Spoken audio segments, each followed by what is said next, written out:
Episode की शुरुआत में हम देखते हैं कि ज़ेदा को उसकी बहन की कॉल आती है जहाँ पर वो उससे पैसों की डिमांड करती है, लेकिन ज़ेदा बोलती है कि मैंने अभी तो अपनी मॉम को पैसे दिए हैं। तो वो बोलती है कि अर्दा के लिए और पैसे चाहिए, लेकिन ज़ेदा कहती है कि मैं सब समझती हूँ, आप अर्दा की आड़ में अपने पति के लिए पैसे मांग रही हो जो उसने कर्जा ले रखा है वो चुकाने के लिए, मेरे पास अब फालतू पैसे नहीं है, और कहकर फ़ोन कट कर देती है।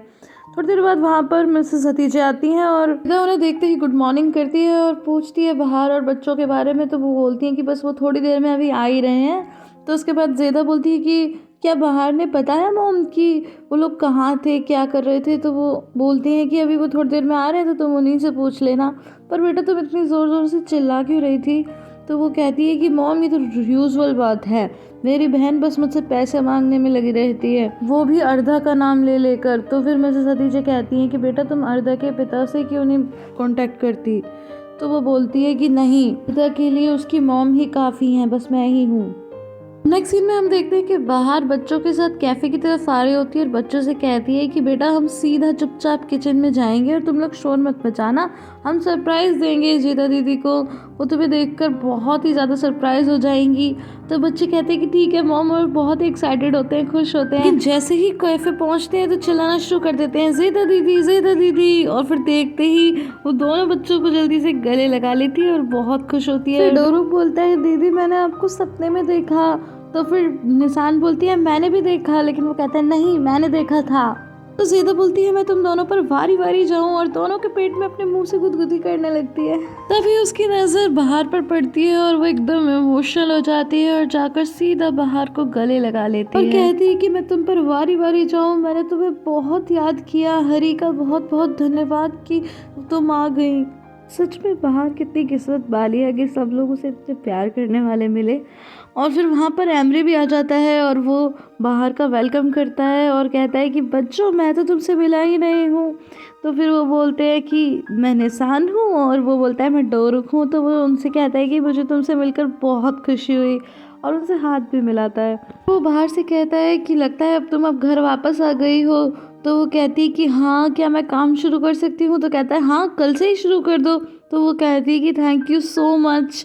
फिर वो मिसेस हतीजे से कहता है कि देखिए कितनी अच्छी न्यूज़ आई है। तो वो कहती है कि हाँ thank you so much. Mrs हतीजे पूछती हैं कि बेटा तुम्हारी मॉम कैसी हैं? तो वो कहता है कि हाँ वो ठीक है, और हम अपने गांव येलोवा नहीं जा पाए थे तो अब जाएंगे। फिर वो ज़ेदा से पूछता है कि हम तुम्हारे पड़ोसी हैं, अगर तुम अपनी मॉम को कुछ भिजवाना चाहती हो, कुछ बोलना चाहती हो तो बता दो। जिस पर ज़ेदा गुस्सा हो जाती है और कहती है कि कोई ज़रूरत नहीं है वहाँ पे जाने की। तो एमरे बोलता है ठीक है, मैं तो सोच रहा था कि तुम खुश हो जाओगी इसलिए पूछा। फिर वो बोलता है ठीक है बच्चों अब मैं चलता हूँ। एमरे के जाने के बाद बाहर बोलती है ज़ेदा से कि ज़ेदा क्या तुम मुझे घर की चाबी दे दो कि मैं घर जा कर के कुछ सामान लेके आऊँगी। तो वो कहती क्या मतलब, क्या तुम अब वो अपने घर में नहीं रहोगी? तो मिसेस हतीजे बोलती है कि बेटा देखो मैं चाहती हूँ कि कुछ दिन वो हमारे साथ रहे, हम बहुत दिनों बाद मिले हैं। तो ज़ेदा बोलती है ओ मॉम चलो ठीक है, मैं अभी चाबी देती हूँ अपने पर्स में से। लेकिन फिर उसे याद आता है तो वो कहती है कि पर्स में चाबी नहीं है, घर पे है, लेकिन घर पे तुम्हें मिलेगी नहीं, तो मैं साथ चलती हूँ। लेकिन बाहर बोलती है कि तुम तो यहाँ काम कर रही हो, मैं जल्दी से सामान ले आती हूँ फिर तुम्हें लौटा दूंगी। लेकिन ज़ेदा बोलती है कि नहीं नहीं अभी तो कुछ नहीं बोलेगा एमरे, क्योंकि इस टाइम ज़्यादा काम नहीं होता, कैफ़े में कुछ नहीं होता। तो वो बोलती है ठीक है। फिर नेक्स्ट सीन में हम देखते हैं कि शिरीन ब्रेकफास्ट कर रही होती है और तभी वहाँ पर गिडल आ जाती है और वो कहती है कि अरे आज तो हम दोनों अकेले हैं, वैसे तुम्हारे हैंडसम जीजू कहाँ गए? तो इस पर शिरीन उसे यूं देखने लगती है। तो इसके बाद गिडल बोलती है कि मैं तो बस यूं ही पूछ रही हूँ, क्या वो तुम्हें इग्नोर कर रहे हैं, क्या वो तुम्हें भाव नहीं दे रहे? इस पर शिरीन बोलती है कि तुम मुझे इरिटेट कर रहे हो। तो वो कहती है कि नहीं नहीं मैं तो बस ये चाहती थी कि हम दो दोस्तों की तरह बात करें, यहाँ पर कोई भी नहीं है, मैं तुम्हें अपने एक्स बॉयफ्रेंड के बारे में बताऊँ और तुम मुझे अपने जीजू के बारे में बताओ। तो इसके बाद फिर हमें नेक्स्ट सीन में दिखाया जाता है कि बाहर और ज़ेदा दोनों बच्चों के साथ तरियावर्षी में जा रही है। निशान बोलती है सब कुछ कितना सुंदर है। तो ज़ेदा बोलती है बेटा तुम हर चीज़ के बारे में बोल रही हो? तो वो कहती है कि हाँ हमारी गली, हमारा मोहल्ला और हमारे घर सब कुछ बहुत सुंदर है। तो फिर डोरू बोलता है कि हाँ सब कुछ बहुत बहुत बहुत सुंदर है। तो ज़ेदा डोरू को चिढ़ाते हुए बोलती है कि डोरुक, तुमने मेरे बारे में तो कुछ बोला ही नहीं, मेरे बारे में भी तो कुछ बोलो। बताओ, तुम्हारी मॉम ज़्यादा सुंदर है कि मैं ज़्यादा सुंदर हूँ? तो फिर बाहर भी हंसने लगती है। तो डोरुक बेचारा फंस जाता है। तो फिर ज़ेदा उसे और भी ज़्यादा चिढ़ाने लगती है। तो वो कहता है, अरे मुझे तो समझ ही नहीं आ रहा। तो फिर कहती है, अच्छा मैं समझ गई, बच्चे अपने मॉम से ही प्यार करते हैं। इसी तरह बातें करते कराते वो लोग आरिफ की कॉफी शॉप तक पहुंच जाते हैं, जहां मिस्टर अनवर काम कर रहे हैं, और वो उन्हें हेलो कहते हैं और वेलकम भी करते हैं। लेकिन गाइस, जैसे ही वो लोग बिल्डिंग के अंदर एंटर करते हैं तो डोरुक जोर जोर से चिल्लाते हुए सीढ़ी चढ़ता है कि ये लिज आंटी, ये लिज आंटी, हम आ गए, ये लिज आंटी। और ये देखकर ज़ेदा कहती है कि शायद बेचारा बच्चा सब कुछ भूल गया है, और सब लोग एकदम सीरियस हो जाते हैं। तो ज़ेदा बोलती है कि चलो निशान, जल्दी से ऊपर चलते हैं, तुम्हें अपने भाई को अकेला नहीं छोड़ना चाहिए ना, हम उसे अकेला नहीं छोड़ेंगे, चलो चलो। लेकिन ये सब देखकर बाहर की हालत बहुत ख़राब हो जाती है और उसकी हिम्मत ही नहीं होती कि वो अंदर जा सके। तो वो फिर से बिल्डिंग के बाहर आकर तेज तेज रोने लगती है। तो मिस्टर अनवर भी उसे देखते हैं और उसके पास आने लगते हैं कि बाहर क्या हुआ, लेकिन वो हाथ के इशारे से उन्हें रोक देती है और फूट फूट कर रोने लगती है। मिस्टर अनवर से भी ये सब देखा नहीं जा रहा होता। और नेक्स्ट सीन में हम देखते हैं कि डोरुक ज़ेदा से पूछता है कि क्या अब ये लिज आंटी कभी नहीं आएंगी? तो ज़ेदा कहती है कि आएंगी ना बेटा, तुम्हारे सपनों में आएंगी। फिर ज़ेदा बात चेंज करते हुए कहती है कि बच्चों, मैं तुम्हारे खाने के लिए क्या लाऊं, तुम लोग क्या खाओगे? तो वो कहता है कि मैं कैंडी खाऊंगा। लेकिन इंसान बोलती है कि नहीं, डोरो कैसे नहीं कहते नहीं हुई कैंडी तो। मगर ज़ेदा कहती है कि नहीं नहीं, मैं लाती हूँ।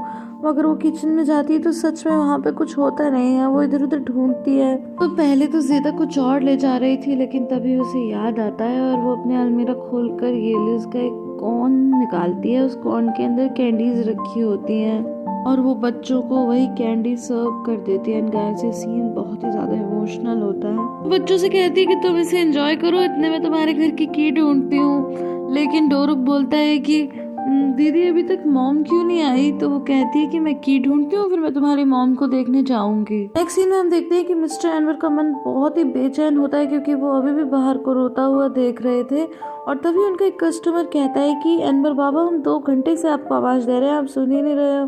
तो बोलते हैं कि हाँ हाँ, क्या चाहिए? तो वो कहता है कि कैंडी होगी। तो कहते हैं ठीक है, मैं अभी लाता हूँ। लेकिन वो लगातार बाहर की तरफ ही देख रहे थे। अब बाहर एक बार फिर से हिम्मत करती है अंदर जाने की, लेकिन जैसे ही वो सीढ़ियों पर जाने लगती है तो उसे ये लिज की आवाज़ें उसके कानों में गूंजती हैं कि वो कैसे हंसा करती थी, बोला करती थी, और लगातार बाहर और भी ज़्यादा इमोशनल होती जाती है। और फिर उसे याद आता है कि कैसे ये लिज और ज़ेदा अक्सर झगड़ा किया करते थे और बाहर उन्हें रोका करती थी, वो लोग कैसे हंसी मजाक किया करते थे। और यही सब बातों से वो करते करते ऊपर तक पहुंचती है तो उसे बच्चों का वो पोस्टर नजर आता है जिस पर लिखा था सराय अपार्टमेंट टेक्सटाइल। जैसे ही वो अपने घर के सामने पहुंचती है तो उसे वही रात याद आ जाती है जिस रात वो साहब के साथ यहाँ से गई थी, और कैसे अंत में शूटिंग की आवाज़ आई और इसके बाद ये लिज। बस इसके बाद तो वो खुद को रोक ही नहीं पाती और फूट फूट कर रोने लगती है। तभी ज़ेदा दरवाजा खोल के बाहर आती है तो बाहर को यूं रोता हुआ देखती है तो कहती है कि प्लीज़ बाहर चुप हो जाओ, बच्चे देखेंगे तो परेशान हो जाएंगे, तुम ऐसे अंदर नहीं जा सकती, तुम जैसे ही अंदर जाओ सीधा वॉशरूम में चली जाना, मैं बच्चों से कह दूंगी कि तुम्हारी मॉम को कॉन्स्टिपेशन है, और उसके बाद तुम मुंह धो लेना अच्छे से, तभी बाहर आना। गाइस, क्या लाइफ है सच में, माँ होना कितना मुश्किल है, आदमी खुल के रो भी नहीं सकता। ज़ेदा बोलती है कि मैं बच्चों से कह दूंगी कि मुझे चाबी मिली ही नहीं, फिर जब तुम्हारी मॉम आएंगी तो उनके साथ ही मैं तुम्हें शाम को बच्चों के पास भेज दूंगी, तब तक तुम शांत भी हो जाओगी। लेकिन बाहर कुछ भी नहीं बोल पाती और एक बार फिर से फूट फूट कर रोती है और ज़ेदा को गले से लगा लेती है। सीन हम देखते हैं कि ईडन मिस्टर अनवर और मिसेस हदीजे के साथ डिनर कर रही होती है और वहाँ पर वो वही बातें डिस्कस कर रही होती है कि मैं तो अपने गाँव इतने टाइम बाद जाऊँगी। तो मिस्टर अनवर बोलते हैं कि तब से क्यों नहीं गई? तो फिर वो वही बोलती है कि क्योंकि मेरे पापा और दादाजी और एमरे के पापा तो रहे नहीं, एक्सीडेंट में चले गए थे, तो फिर हम 17 साल से गए नहीं। आखिरी बार बस हम तभी गए थे जब मेरी दादी एक्सपायर हो गई थी, और तब हमने ज़ेदा के बारे में बस यही सुना था कि वो भाग गई या पता नहीं क्या, ऐसे ही ईडल के जाने के बाद मिसेस हदीजा मिस्टर अनवर से कहती है कि आप ये क्या कर रहे हो, बार बार ज़ेदा का डिस्कशन क्यों कर रहे हो, अगर कहीं एमरे को पता चल गया कि अर्दा उसका बेटा है तो क्या होगा। तो मिस्टर अनवर बोलते हैं कि मैं तो तुमसे पहले ही कह रहा हूँ कि बात छुपाने की नहीं है, उन्हें पता चलता है तो चलने दो। लेकिन मिसेस हदीजा कहती है कि आप ये कैसी बातें कर रहे हो, शीरीन को एमरे के प्यार की जरूरत है। यहाँ पर मुझे मिस्टर अनवर की एक बात याद आ गई कि जब उन्होंने शीरीन की डायरी पढ़ ली थी और उन्हें पता चल गया था कि उसने साहब के साथ क्या किया,